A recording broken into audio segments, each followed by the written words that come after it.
You're listening to the We Are Libertarians Podcast Network. Find all of our shows at wearelibertarians.com. This episode is brought to you by LifeLock.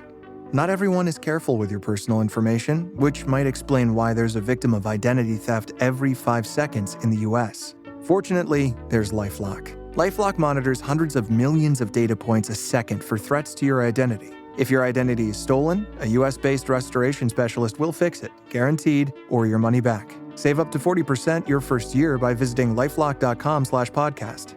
Terms apply. Last week was our first playoff game, and my plaque psoriasis was so itchy under all my gear.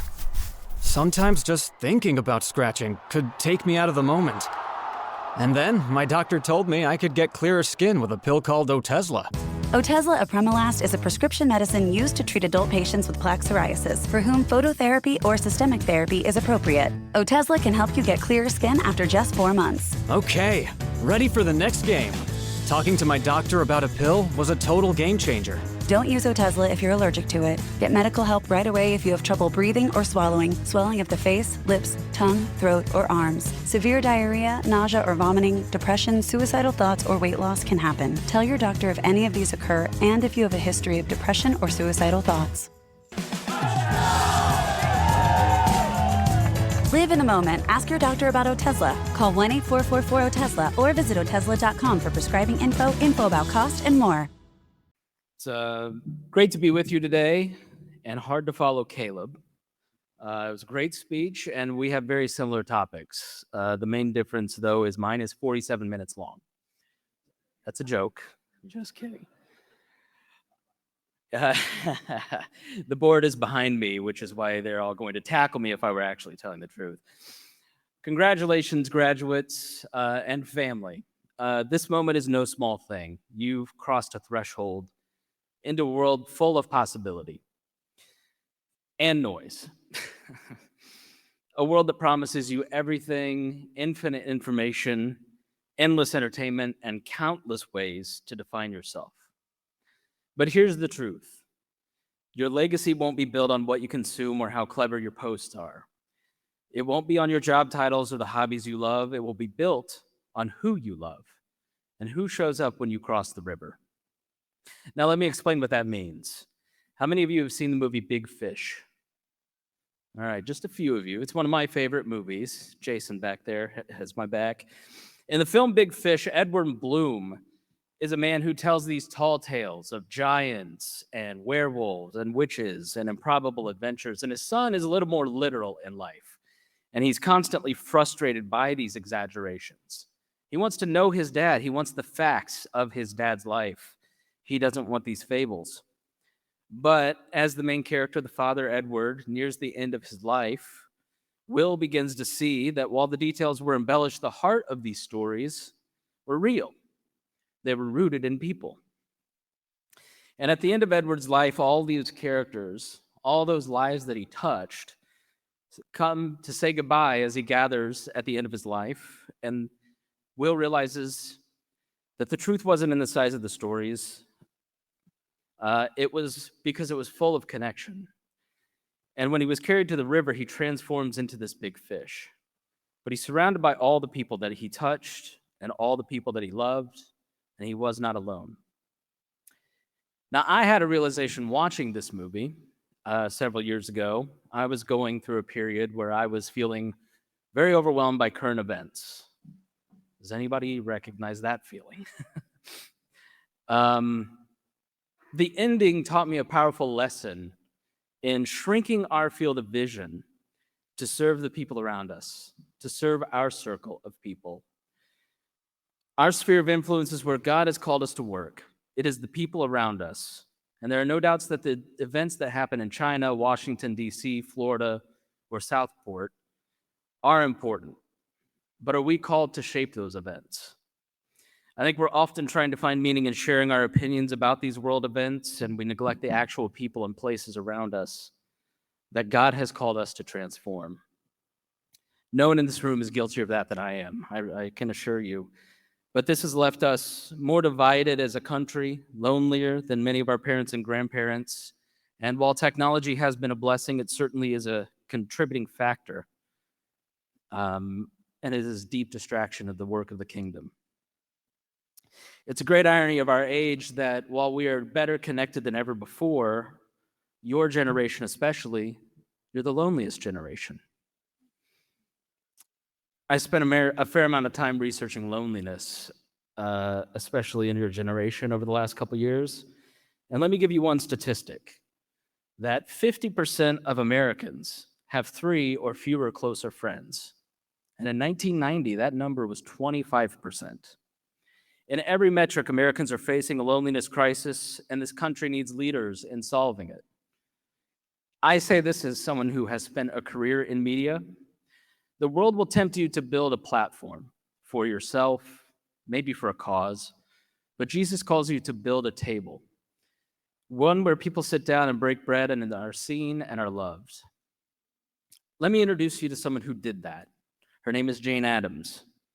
Born into wealth and comfort in the 1860s, Illinois, Jane was a brilliant and ambitious woman. Her father, John Addams, not that one, was a personal friend of Abraham Lincoln. He was a mill owner and a banker, and he passed away when she was young, unfortunately around your age, and she was left with the equivalent of $1 million in inheritance. She had everything. She had status, she had money, and she could live in comfort for the rest of her life. But she didn't. She used that privilege to escape the world's pain. She could have used it to escape the world's pain, but she walked straight into it instead. On a trip in 1889, after visiting London's settlement houses, she returned to Chicago. Now, Chicago in 1889 was a pretty gruesome place. It was the stockyards. If your parents or your curriculum had you read Upton Sinclair's The Jungle, that's the world that she walked into. She founded Hull House, a community center in a poor immigrant neighborhood. Settlement houses were a new idea at the time, places that were planted in struggling communities where reformers didn't just offer services like we think of nonprofits today. They moved in, they shared life with the people that they were serving. They set up houses, and it wasn't just poor relief. It was intellectual stimulation, education, healthcare, job training. And the key of it was proximity and presence with the people. The message was, we're not above you, we're here with you, sitting in your struggles. Now, at a time when most women could only be teachers by trade, she made the Christian countercultural choice to move in next door to people that most of her class avoided. It wasn't glamorous, and it didn't make headlines every day, but Hull House became a refuge, offering education, art, medicine, childcare, and that mission lasted until roughly 2012. So her presence reshaped an entire area. Hull House became a model for over 400 settlement houses across America. She helped pioneer the field of social work, fought to end child labor, and advocated for safe working conditions, public sanitation, and education reform. She ended up co-founding the ACLU to defend civil liberties, and in 1931, she was the first American woman to win the Nobel Peace Prize for her commitment to peace and justice. She didn't just serve poor and immigrants in her area, she dignified them. And she believed that loving your neighbor meant not just meeting needs, but changing systems that created the needs in the first place. Now, it's easy to listen back to someone's legacy and be intimidated, especially when somebody won a Nobel Peace Prize and started out with $1 million. But we have the power of perspective to look past that and see the culmination of 100 little decisions every single day by Jane Addams to make a difference. Your calling, like Jane Addams, isn't far off or abstract. It starts right where you are. It starts with a decision to be present, to engage the world in front of you instead of drifting through it or escaping from it. One of the people that best lived this kind of calling was a man named Abraham Kuyper. Being homeschoolers, maybe some of you have read Kuyper. Kuyper wore many hats. He was a pastor, a theologian, a journalist, and eventually became prime minister of his country, the Netherlands. But what made him remarkable was his conviction that faith could shape everything in life. He looked at the world, not just the church, pews, or prayer closets, and said, that belongs to God too. He once wrote, there's not a square inch in the whole dominion of our human existence over which Christ, who is sovereign over all, does not cry mine. In other words, your whole life matters. Not just your spiritual life, not just your work, not just friendship, not just your vote. Your calling isn't something you stumble into. It's something you build every square inch at a time. I find in our day and age, especially when we're younger, it's common to think that something is happening to us, that life is coming at us. And this is a decidedly secular view of our existence that robs us of the power of the gospel to transform our lives and communities. Kuyper believes something quite opposite. He was intentional about moving his beliefs from his mind into action. He founded the Free University of Amsterdam so students could think Christianly about every field, not just theology, but law, journalism, science, and maybe some of the fields that you are all going into. He started a Christian newspaper, believing the public square needed voices rooted in truth and compassion. He launched a political party, not to seek control, but to serve, especially the working class and the poor. He ran for office to prove that faith and public life are not enemies, but they belong together. And Kuyper didn't do this to impose his beliefs. He believed in an idea called pluralism, the idea that convictions can coexist in a free society with each other. And his vision of public life wasn't domination. It was about building a community where principled people could disagree and still seek the common good together. When Christ is king, we don't coerce. We build hope with each other. Now, he didn't, as I've said, retreat from culture. He engaged it with confidence to win it over through hundreds of thousands of gospel-powered decisions made across society in every single area. He believed that when Christians step into their vocations with humility, conviction, and the gospel, the world begins to look more like God's kingdom. Kuyper emphasized that faith isn't confined to private spirituality. It expresses itself through concrete action at work, at home, in relationships, and that loving our neighbor isn't theoretical. It's a daily choice to walk across the street and shake hands with your neighbor, the forgotten, and build lasting institutions of compassion and care. And those daily choices can eventually build into something special. While they resisted conformity and embraced transformation, they called us to be countercultural. And in this day and age, we are countercultural as Christians. Not through loud protests, but we achieve it through quiet, consistent actions of grace and truth and mercy. Both figures remind us that institutions matter. Jane Addams built Hull House not for fame, but for her community. Kuyper founded schools, newspapers, and lasting change came from nurturing those strong institutions in their time.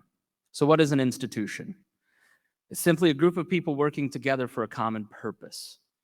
A school exists to cultivate minds, a church to nurture souls, a business solves problems through profit, a nonprofit solves problems with compassion, a government upholds justice and order, and most importantly, a family exists to nurture individuals, to pass down values, and to love each other through life.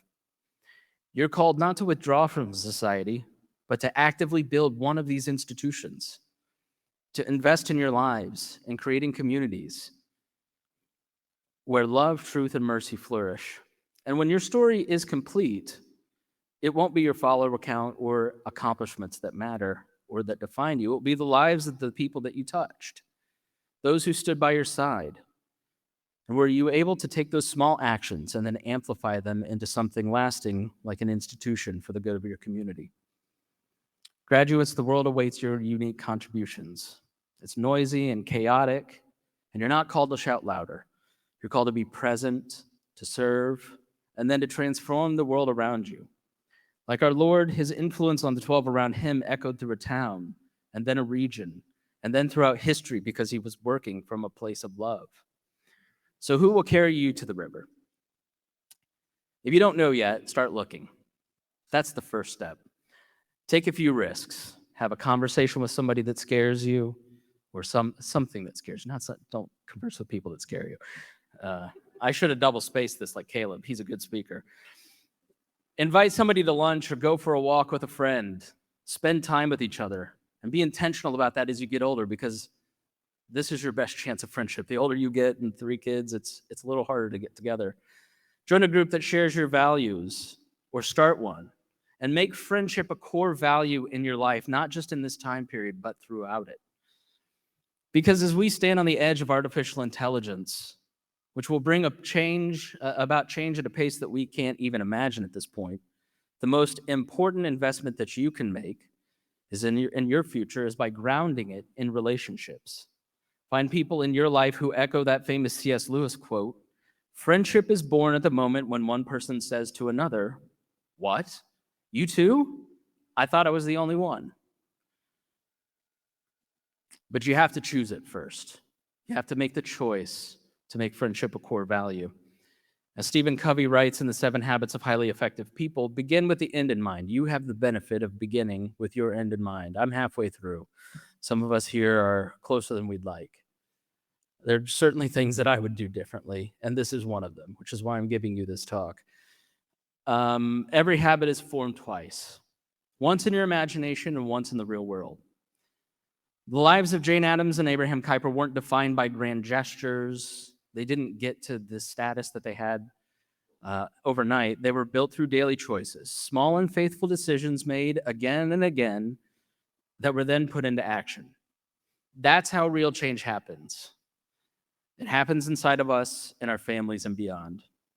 Now, you don't need to have everything figured out. And I remember sitting in your seat. I don't remember who gave the commencement, and you probably won't either.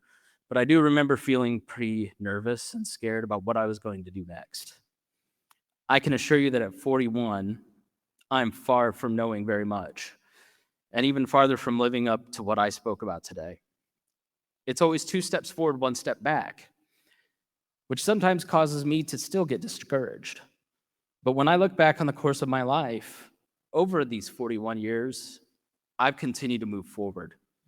So just start where you are. Take chances, do the next right thing, and over time you'll look back and see that those small decisions built something meaningful and something that mattered. Thank you.